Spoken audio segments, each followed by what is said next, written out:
मेरा नाम मोहम्मद सब्बानी, ग्राम पंचायत राज सहवाजपुर। मैं सबसे पहले गणतंत्र दिवस के शुभ अवसर पर पूरे बिहारवासी, देशवासी, दरभंगा वासी और ग्राम पंचायत सहवाजपुर के आम मतदाता को मेरी तरफ से हार्दिक शुभकामनाएं। और मेरी कामना है कि सब लोग स्वस्थ रहें, फले फूलें, मेरा बिहार खास करके फले फूले और आपस में सौहार्द बना रहे। ये सब्बानी जी, हमें यह समझाइए कि पूर्व में भी आपने चुनाव लड़ा, उसमें बहुत कमी वोट से आप पीछे रह गए। इस बार फिर आप चुनाव में उतर रहे हैं। चुनाव में उतरने का उद्देश्य क्या है आपको? किन मुद्दों के साथ जाएंगे चुनाव में आप? देखिए, सबसे पहले मैं गांव में प्रैक्टिस करता था। लोगों ने देखा कि गांव में बहुत मतलब सारे काम जो है, जो समाज का जो सबसे निचला पंक्ति है और जो समाज के जो सबसे नीचे दबे कुचले लोग, उनका काम नहीं हो रहा है। लोगों ने सबसे पहले मौका हमको 2006 में पंचायत समिति के रूप में दिया और मैं निर्वाचित हुआ। उस वक्त से मैं लोगों की सेवा में कर रहा हूं और जहां तक हमसे हो पाता कर रहा हूं, चाहे शिक्षा के मामले में हो, चाहे सड़क के मामले में हो, चाहे वृद्धा पेंशन के मामले में हो, उस वक्त तो इंदिरा आवास चलता था, उसके मामले में हो, चाहे प्रधानमंत्री के आवास के नाम पर हो, मैंने लोगों का काम किया और अब तक 20 साल से लोगों का काम कर रहे हैं। और उसके बाद 2006 से लेके 2011 तक मैं पंचायत समिति रहा। दूसरी बार भी लोगों ने हम पे विश्वास जताया और मैं दूसरी बार भी निर्वाचित हुआ। जो 11 से जो मेरा कार्यकाल था 2016 तक, लोगों ने कहा कि नहीं ठीक है, पंचायत समिति एक सीमित दायरा है। जो क्षेत्र संख्या मेरा 6 था पहले, जो वार्ड नंबर 1 से वार्ड संख्या 8 तक उसका क्षेत्र था। पहले मैंने सोचा कि दायरा बढ़ाते हैं, तो मैं ग्राम पंचायत चुनाव, मेरी पत्नी, मैं नहीं, मेरी पत्नी, जो सरकार के निर्देशानुसार सीट आरक्षित हो गया, तो आरक्षित हो गया तो मेरी पत्नी समा परवीन चुनाव लड़ी और मात्र 37 वोट से चुनाव वो हार गए। लोगों को ये समझ में नहीं आया। लोगों को ये भी समझ में आया कि शायद सब्बानी काम कर दिया है तो अब दूसरे से मैं काम करवा लूँगा। ठीक है, अच्छी बात है, किसी दूसरे को मौका मिला, अच्छी बात है मिला, लेकिन हमको नहीं लगता है कि वो खड़े उतरे इस पर। ठीक है, या उस मुखिया का जो पद, संवैधानिक पद होता है, उसको कैसे चलाना है ये नहीं कर पाए और किस तरह से विकास होता है नहीं कर पाए। लेकिन तब भी लोगों ने कहा, हम कुछ बीच में मायूस हो गए कि तो काम करके क्या फ़ायदा। आप ग्राम पंचायत सहवाजपुर में देख लीजिए, जितनी भी सड़क बनी हुई है, यहाँ पे इतने लोग, बहुत सारे लोग हैं, आप उनसे पूछ सकते हैं कि या मैं झूठ बोलता हूँ या सच बोलता हूँ। जितनी भी सड़क बनी है उसमें मेरा योगदान है, क्योंकि मैं आगे जुड़ा हुआ हूँ किसी विधायक से या किसी एमपी से जुड़ा रहता हूँ कि मेरे गांव का विकास हो, मेरे गांव में कोई तकलीफ़ नहीं हो। मेरे गांव में जब मैयत होती थी या कहीं किसी को जाना होता था तो खाट पे लेके जाता था। ये सड़क है स्टेशन के उस पार, जा नहीं पाता था, सबसे पहले वो सड़क हमने बनवाया। किसी के, मैं तो बहुत बड़ा आदमी नहीं हूँ या बहुत बड़ा मतलब के पद पे नहीं हूँ, लेकिन किसी के सहयोग से मैंने सड़क लाई। सड़क लाने के बाद फिर भलका टू हवाई अड्डा, प्रधानमंत्री तक मैंने अनुशंसा करवाया, विधायक से अनुशंसा करवाया। उसके बाद फिर मुख्यमंत्री सड़क जो आपको स्टेशन से और अनवार साहब के घर तक बनी है, वो उसने मैंने बनवाया। जो भी सड़क, और किसी को हॉस्पिटल का मामला हो, किसी को ले जाना हो, ये सब भी मैंने काम किया। प्रश्न ये उठता है सब्बानी जी कि मुखिया के द्वारा भी सड़क निर्माण होता है जी, तो हमें ये समझाइए कि कितना निर्माण किया? कुछ निर्माण जो उनको पर्सनल जो फंड आता है उनका जी, जो बिहार सरकार देती है मुखिया को फंड, जैसे 15वां वित्त हुआ, 14वां वित्त, पंचम, उसमें कुछ कार्य उन्होंने करवाया है। ठीक है, वो कार्य किस प्रकार हुई धरातल पर? ठीक है, ये तो मतलब कि उनका अपना विषय है। मैं किसी का कटाक्ष नहीं करना चाहता हूँ, मैं किसी को मतलब के विरोध नहीं करना चाहता हूँ। ये तो जनता को फैसला करना है कि हमको क्या करना है। नहीं, मैं विरोध नहीं, मैं पूछ रहा हूँ कि आपने देखा होगा या सुना होगा कि काम सही रूप से धरातल पर हुआ या नहीं। सत्य बोलने में आँच नहीं लगेगी किसी के। हम इस पे नहीं जाते हैं कि कौन क्या करता है सब। चलिए, मैं विकास के मुद्दे पे आता हूँ। हमारे मुख्यमंत्री जी का सबसे बड़ा प्रोजेक्ट, ड्रीम प्रोजेक्ट, वो नजल योजना है। जी। मैंने, हमारी टीम ने सर्वे भी किया है, मब्बी के आस जो गाँव है वहाँ के लोगों का कहना है कि 10 दिन पहले लगता है टंकी, 10 दिन बाद गिर जाता है। क्या आपके गांव में, जिस गांव में बैठा हूं, पंचायत तो वो भी आपकी है, जिस गांव में हम लोग हैं, इस गांव में उस योजना की क्या हालात है? देखिए, माननीय मुख्यमंत्री नीतीश कुमार की जो जल नल योजना है बहुत ही महत्वाकांक्षी योजना है। इनको उन्होंने बहुत अच्छे से सोचा और विचार करके धरातल पे उतारने की कोशिश कर रहे हैं वो। लेकिन जो व्यवस्था की कमी है, शायद एक कहीं ना कहीं पर गलती हुई है, जो ग्राम लेवल पर, पंचायत लेवल पर जो वार्ड सदस्यों को दिया गया, हमको लगता है कि यह योजना वार्ड सदस्य होते उसमें, लेकिन अगर सरकार की जो पर्सनल मतलब की भूमिका होती कि इसको हमको कैसे कराना है, इसका क्रियान्वयन कैसे होना है, वो हमको लगता है कि नहीं कर पाए। लेकिन अगर देखिए, लोग इस पर कटाक्ष भी कर रहे हैं, लेकिन कटाक्ष करने की ज़रूरत नहीं है।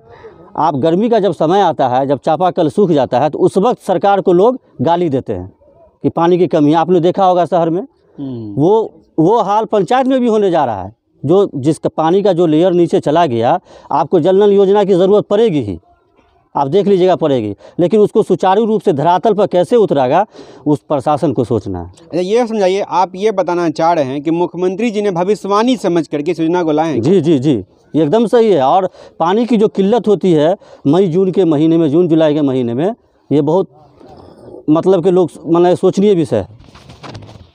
तो एक चीज़ बताइए, आपके पंचायत के तमाम वार्डों में जल नल योजना का वास्तविक स्तर आपको क्या लग रहा है? पहले से गति बढ़ा है। पहले से जब प्रशासनिक अभी जो दबाव पड़ा है वार्ड सदस्य, कितनी जगह तो FIR हो रही है, आप भी देखे होंगे। आप तो मीडिया के लोग, पत्रकार लोग हैं, आप लोग खुद जानते हैं कि FIR हो रहा है। जब देखिए, हम एक बात बताएं, जब मिश्री लाल यादव जी है, सत्ता में भी है, विधायक है, जब उनके लड़का पर FIR हो सकता है तो आम नागरिक का क्या हाल होगा। इसलिए मैं मीडिया के माध्यम से, प्रेस के माध्यम से, जितने भी जल नल योजना के अध्यक्ष या वार्ड सदस्य या वार्ड सचिव है, हम उनसे गुजारिश करेंगे, इल्तिजा करेंगे कि वो कम से कम अपने वार्ड में जो जल नल योजना है सुचारू रूप से कर दे, जो गरीब की योजना चल सके। मैं सर आता हूँ प्रधानमंत्री आवास योजना। जी, प्रधानमंत्री आवास योजना में और पंचायत की जो हालात है, प्रत्येक किस्त पे जो किस्त मिलता है, पार्ट वाइज 3 किस्त में, उसमें कमीशन मिल लिया जाता है। क्या आपके पंचायत में इसकी हालात यही हालात नहीं है? देखिए, ऐसा नहीं है। देखिए, इसमें जो प्रधानमंत्री आवास में जो मुखिया या पंचायत समिति या वार्ड सदस्य को जोड़ते हैं, हम लोग नियम जानते हैं और कानून जानते हैं। यह डायरेक्ट योजना जो है पदाधिकारी द्वारा, या जैसे प्रखंड विकास पदाधिकारी और आवास सहायक को चिन्हित करके देना है।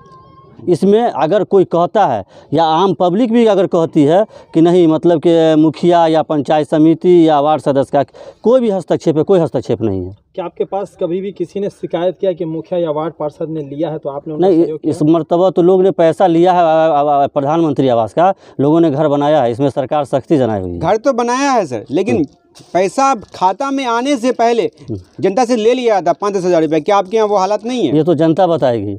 क्या आपके पास कभी कोई शिकायत है? नहीं, ऐसी कोई शिकायत नहीं। अच्छा सर, ये बताइए हमें, जब कोरोना काल हुआ, पूरा विश्व लॉकडाउन हुआ, उसमें सबसे ज़रूरत का जो निकला कोई केंद्र था, उप स्वास्थ्य केंद्र था। उसमें डॉक्टरों की आवश्यकता रही। आपके पंचायत में भी उप स्वास्थ्य केंद्र होगा, उसकी हालात क्या है? उप स्वास्थ्य केंद्र शहबाजपुर में एक सिर्फ मब्बी में है। अच्छा। और एक हमारे यहाँ भी है जो किराए के मकान पे चलते हैं, वहाँ आज तक कोई डॉक्टर या कोई मतलब कि नर्स प्रस्तुत नहीं रहती है। केवल टीकाकरण होता है? सिर्फ टीकाकरण या पोलियो अभियान चला तो हो गया बस। अच्छा, कोरोना काल में एक और योजना प्रधानमंत्री जी ने दिया, जो प्रत्येक व्यक्ति को 5 किलो अनाज मुफ्त देने का कार्य किया कोरोना काल में। और उन्होंने एक और इस पारित किया आदेश, जिनके पास राशन कार्ड नहीं है उन्हें भी आधार कार्ड के आधार पे राशन देना है। ऐसा हुआ क्या? देखिए, इतनी बड़ी महामारी में बहुत लोग पार्टी पॉलिटिक्स में चले जाते हैं। हमको लगता है कि राजनीति को ताक पे रखते हुए अगर सोचे तो जो पूरे हिंदुस्तान की बात करते हैं और बिहार की बात करते हैं, जो ये योजना चली 5 kg पर आदमी 5 kg फ्री या 5 kg जो मिलता था, ये हमको लगता है कि बहुत लोगों का, गरीबों का जान बचाया है। अच्छा जी सर, ये बताइए कि नल जल योजना तो लग जाएगी पंचायत में, जैसे आप बता रहे, ठीक है लग जाएगी, लेकिन वो निकलेगी कैसे? नाला नहीं होगा तो? नाला की क्या स्थिति है? देखिए, जल नल में जो पैसा अगर मिल रहा है, जैसे किसी वार्ड में 12,79,000 की एस्टीमेट है, किसी जो है में 18,31,000 का है, किसी में अभी जो नया मतलब कि एस्टीमेट बना है 21 लाख का है। तो उसके बावजूद भी उसमें गली नली की मतलब कि जो की योजना है कि उससे पैसा बचेगा तो बचेगा। और इसमें जनता को भी भागीदारी यह देना होगा कि जो हम पानी गिराते हैं तो उसका निकास कहीं होना चाहिए। ठीक है, हम लोग नाली भी अगर बना देते हैं या मुखिया के स्तर से हो या समिति के स्तर से हो या विधायक जी के स्तर पर, किसी के स्तर पर, लेकिन उसको हम लोग अपने खुद पन्नी से कूड़ा करकट फिर के मतलब के जाम कर देते हैं। तो इसका जिम्मेवार हम लोग खुद भी हैं। कहीं कहीं नाली नहीं बनी है, हम लोग आने वाले चुनाव में अगर हम लोग को मौका ने, जनता ने अगर मौका दिया तो हम लोग कोशिश करेंगे। बहुत अच्छा सवाल रहा आपका कि फर्स्ट प्राथमिकता हम लोग नाली को देंगे, इसलिए कि आज के दौर में सड़क बन गई, घर लोग अच्छे अच्छे बना लिए, लेकिन पानी का निकास कहीं नज़र नहीं आ रहा है। जब बारिश होती है तो एक अच्छी सड़क अभी गुजर रही है, देखते उस पर भी 2 फीट 1 फीट पानी लगा रहता है। तो नाली का काम होना बहुत ज़रूरी है। सर, आपने बताया कि नाला को जनता भर देती है पन्नी से, कूड़ा कचरा से, यह मैं मान लेता हूँ जी, लेकिन क्या नाला में जो भरा जाता है कचरा, क्या सरकारी स्तर पर रोक नहीं लगा सकता? इस तरह से कोई व्यवस्था ही नहीं है। पंचायत में अभी तक तो सफाई कर्मी, नगर निगम में तो है सफाई कर्मी। क्यों नहीं हो सकता? जब प्रधानमंत्री जी रातों राती वो लॉकडाउन कर सकते हैं, रातों राती नोटबंदी कर सकते हैं, GST ला सकते हैं, ये क्यों नहीं ला सकते हैं? देखिए, ये तो व्यवस्था के ऊपर है। ये तो कैबिनेट फैसला लेगा कि ग्राम स्तर पर, पंचायत स्तर पर सफाई कर्मी बहाली हो। तो कहीं ना कहीं सरकार भी लापरवाही कर रही है। हम मांग करते हैं सरकार से, और ख़ास करके नीतीश कुमार से, हमारे जो मुख्यमंत्री हैं उनसे मांग करेंगे कि अभी जो नए वर्ष में चुनाव की जो मैंने अधिसूचना जारी हुई है और चुनाव होने जा रहा है, मई और अप्रैल के बीच में चुनाव होने हैं। हम कुछ मांग करते हैं कि जो भी निर्वाचित सदस्य आते हैं, लेकिन उनको एक नया तोहफा के रूप में ग्राम पंचायत स्तर पर सफाई कर्मी जरूर बहाली करवाई जाए। अच्छा, एक चीज़ बताइए सर, इस कोरोना काल में लमसम सभी का जॉब खत्म हो चुका था जी। उसके दरमियान मोदी जी ने, प्रधानमंत्री ने कहा था कि मनरेगा जॉब अपॉर्चुनिटी बनी थी जी। तो क्या आपके पंचायत में मनरेगा के स्तर पर काम हुआ है? हाँ, काम हुआ है, लोगों को मिले, रोज़गार मिले हैं। रोज़गार मिला है सर। रोज़गार कितने मतलब हकीकत ज़मीनी पर मिला है सर? जैसे कि कुछ जगह हम लोगों ने देखा कि JCB से, ट्रैक्टर से काम करवा दिया गया, लेबर मजदूर के नाम पर पैसा निकलवा लिया गया। ये सब आपके पंचायत में क्या है, इसका हकीकत से बताया? देखिए, मनरेगा में भी जो है पहले जैसी व्यवस्था अब नहीं है, पहले से व्यवस्था सुधरी है जी। पहले से व्यवस्था सुधरी है कि जब अब मनरेगा का जो नियम है, पहले लोग समझ लें, मनरेगा एक एक्ट है। मनरेगा का मतलब है कि लोगों को रोज़गार देना है। इसमें नियम है, लोग भी सुन रहे हैं यहाँ पर, जी जी, अच्छी संख्या में लोग हैं। इसमें नियम है कि अगर कोई बेरोज़गार को रोज़गार चाहिए तो ब्लॉक स्तर पर प्रोग्राम पदाधिकारी को एक आवेदन लिख के दे सकते हैं कि हमको रोज़गार चाहिए। अगर उसको 12 दिन के अंदर में रोज़गार नहीं मिलती है तो प्रोग्राम पदाधिकारी पर कार्रवाई हो सकती है। तो ये सब समझना होगा लोगों को। तो ये तो सब सारी चीज़ें हैं, लेकिन आप जाएंगे पंचायत में, कुछ तो विकास का मुद्दा आपके पास होगा जो लेकर के आप जाएंगे। जी जी। क्योंकि जब चुनाव होता है तो आरोप प्रत्यारोप का दौर शुरू भी हो जाता है। मैं किसी पर आरोप नहीं लगाऊंगा।